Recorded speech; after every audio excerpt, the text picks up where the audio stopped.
59 heroes. One selector. What's the right choice? How's it going, guys? Uncle Valk here with the last video in the Selector series for our 5th anniversary here in Epic 7. Alongside our 5-star Moonlight hero and Artifact Selector, we will also be having a normal pool 5-star hero selector. Woo!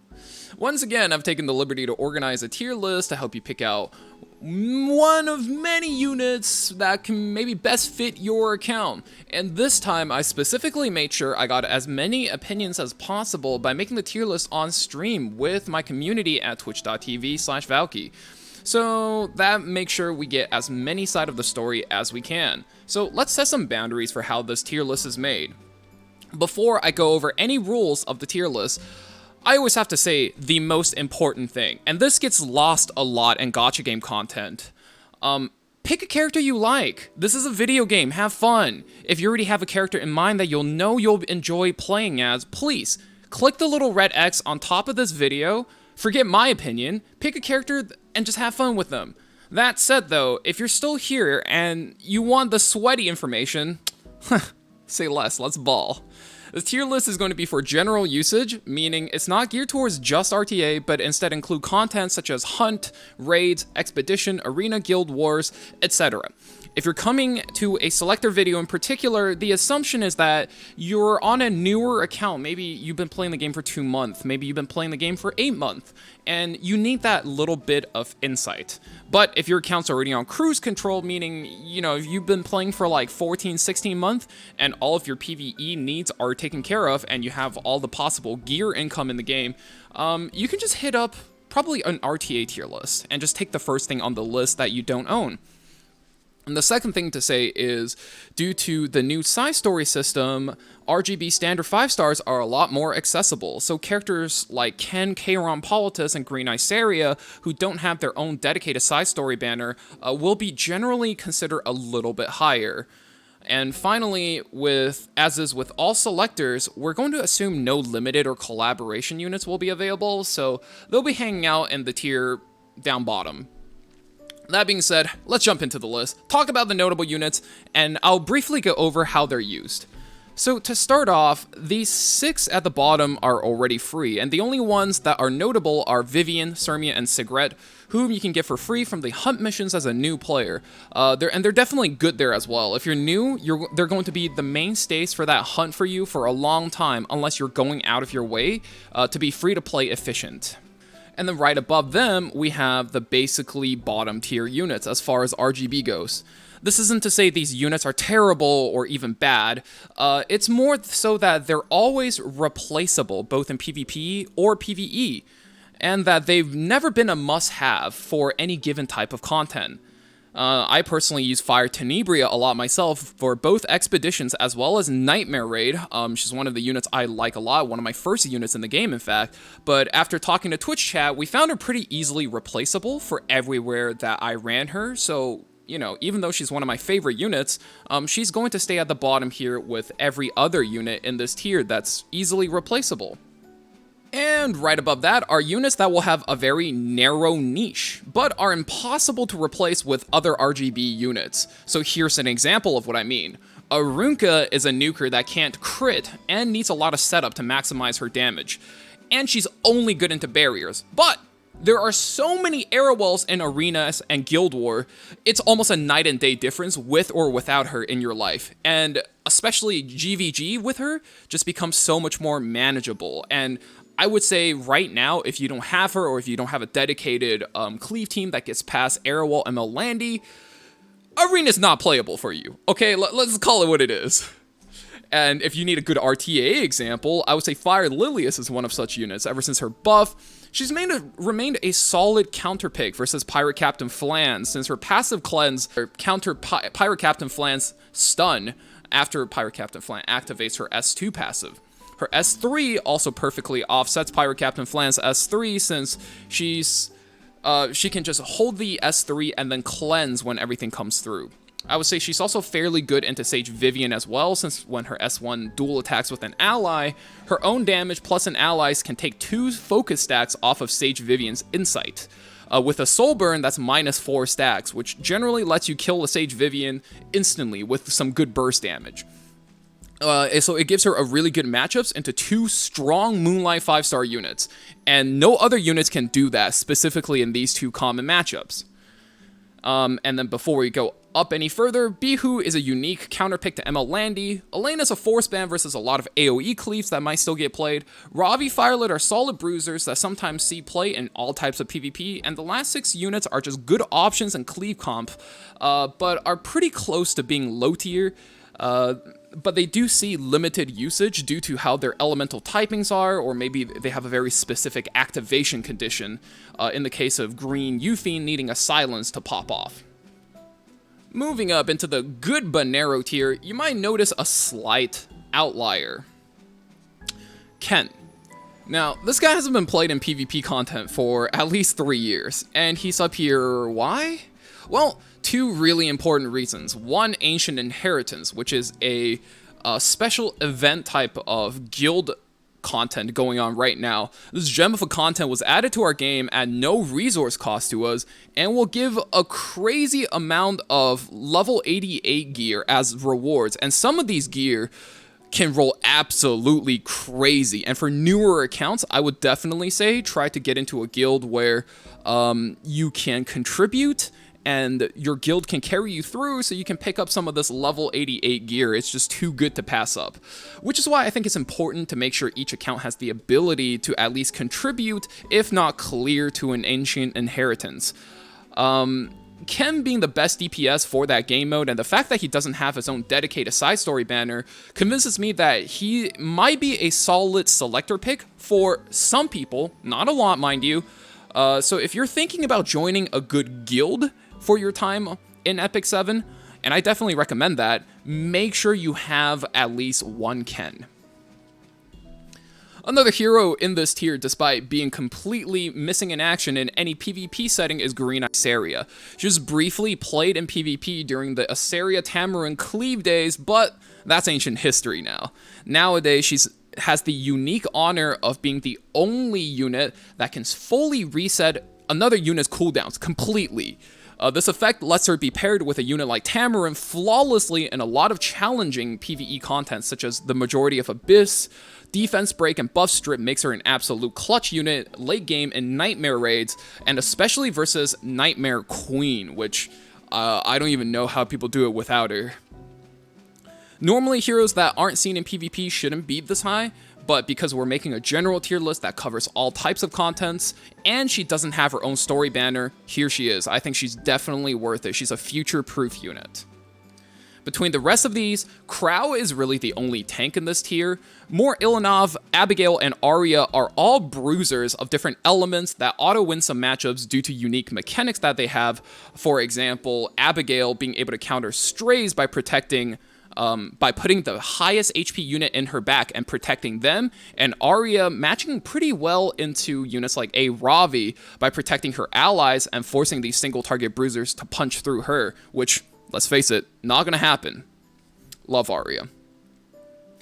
Flan, Ida, Vildred, and Kisa are all aggressive options in this tier that you can consider, each with their own strength, but might be a little bit harder to play. Flan is a unique cleave setup unit, and is the only unit on this list that can provide attack buff and crit damage in a single skill, and that is really, really rare. So if you're more of an aggressive player, you like playing setup, that might be a unit you want to consider. On the same token, Ida is a uniquely activated cleaver when you use non-attacking skills. She gets 20% CR push. Despite falling off in popularity in PvP due to the prevalence of Destina, I think she's still worth it. A very strong unit. Kisei can beat a lot of units that might be able to beat debuffs, for example, but cower in the face of her cooldown reset, which is a huge utility, which then she can follow up into huge damage and carry the rest of the match. So she's kind of a unique hero in that case. Lastly, Green Vildred has the unique honor of being a good cleave DPS and a speed imprint 2-in-1. One of the few units to be able to do it even to this day, especially at a 5-star rarity. If you don't know what that is, no need to worry about it, but if you are a cleaver, that is one of the nicer things to have. Now, up in the good everywhere tier, let's cover units that are good in maybe 3 or more areas of the game. Sometimes that 3 facets are all of PvP, Arena, Guild War, and RTA. But you can be sure that these units will be well worth a selector if you already have anything more important, and the return on investment that you put in them is great.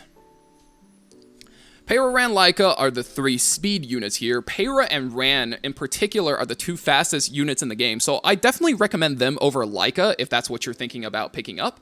Peyra in particular has seen a huge resurgence due to the rising popularity of units like Faithful Solidica, Ahmed, the past 2 RTA seasons, and she has a non-attacking skill as well as an AoE, so she can perfectly set up any cleave units. Speaking of perfectly setting up cleave units, Ran can do the same thing as well, and he's just aggression embodied. You can combo him not only with cleave units, but also with tanky bruisers, and you can form this team that needs to be so stable. Not only can they beat both aggression, but also stability in these bruisers that he's really good with. Leica, I would say, is a bit harder to use, and you kind of need to know what you're doing when you pick her. She is maybe a more difficult to use blue flam, but her power is there. She's got good base speed, and she's got a lot of utilities like attack buff, immunity, sleep as a debuff, and on top of that, you always have to respect a unit that has good base speed. So it's not difficult to give her a shout out right on this tier. Yulha is the best RGB tank in PvP in this selector. I have a 60-second short guide for her that you can find in the short section of my channel, so I'm not going to go too deep into her here, but she's good, trust me. Green Violet is a surprising pick to find up here, considering his lack of attendance in modern medicine PvP, but he's still the king of soloing random content, and in PvP versus the right teams, especially a team that's full of blue units, he can easily 1v9, especially because you can just run him on the free lifesteal gear that a lot of newer players will be able to have access to if they just clear Abyss. Kayron and Senya are slower counter-attack based DPS that are, I would say, especially good versus cleave. And I know there's a whole bunch of you guys out there that hate cleave. Keep in mind, these guys won't be able to beat every single type of cleave just because there's so many variations to the units now, especially when it comes to units that have options, you know, like AoE cleave, single target cleave, debuff cleave. But when you know the right matchups, they basically can win the game solo for you. You can set up unlosable games. Sharoon and Alencia are like the same unit, but in different roles. So they both strip buffs from the enemy team, they both land a lot of injury, and they're both really tanky. Except the only difference is Alencia is a bruiser and Sharoon's a support, so Alencia lands injury through damage while Sharoon lands venom. So if you have issues in PvP versus mediator Coeric based bruiser teams, you can't go wrong with either one of these units, but you have to figure out if your draft needs a support slot or a DPS slot. And a lot of times, I think for most players that I've seen, you guys build too many DPS units and you don't leave enough rooms for support DPS, or for a support slot. So I definitely recommend Sharoon over Alencia for most people, but not everyone. And last in this tier is Zahak, which is a weird inclusion since he has one job in Epic 7. To eliminate Savior Auden. That's a free unit on the same power level of an ML5, and Zahak makes sure she never gets to play Epic 7. Now you might think that's really narrow usage, but when you really consider how often you'll see Savior Aiden, especially in Guild Wars, where the reward is Mystic Medals, some of these fights are just unavoidable. So remember, Zahak is your key to the rewards behind those locks. And as a bonus, he kills every other evasion units as well, so that's pretty neat. Coming out of the top tier hero that I think every account needs, especially new accounts. Some of these heroes are going to look very familiar, some of these might surprise you, but the pick that wouldn't surprise anyone is Tamarinne. Is she worth a selector? Absolutely yes. Do you have to pick her?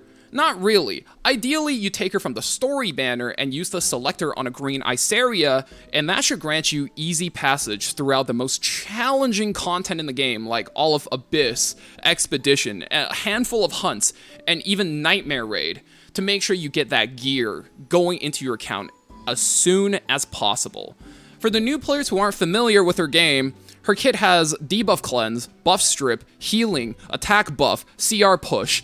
It's literally everything you would need to bypass all the hard mechanics in the game. Am I painting a clear enough picture yet? It's the reason why her ultimate starts the fight on full cooldowns. It's simply too OP. You add Green Iceria to the mix, and fully reset her cooldowns turn 1, and boom. You'll understand why she's walked so many players through the game. She's basically the babysitter for your early game. Can she be replaced? Yes, but not really. I mean, sure, you'll have a much harder time. You'll still be able to get through it, but it's just way too much work, and I don't think, it's worth it to get around not having a Tamarinne. Hence why I think she's a must-have unit on all accounts. But once again, you can get her from the side story banner, so where you pick her is up to you. But Tamarinne is easily a, once again, must-have unit, because she's going to be like your first grade teacher. She teaches you to walk before you can learn to run. So the next must-have unit in my book is Roana. She's a unit that's, especially in this current PvP meta, the difference of night and day when you have and don't have her. Her passive is where she really shines. Even if she has no auto attack or even ultimate, I think she'll still be in the spot for me. The passive, essentially, if it's too many words, it's just when your opponent counter, extra, or dual attacks you, which in PvP, that's going to be happening a lot. She will heal and CR push your team, and on AoEs, that effect is multiplied fourfolds, and that's where her value really shines through.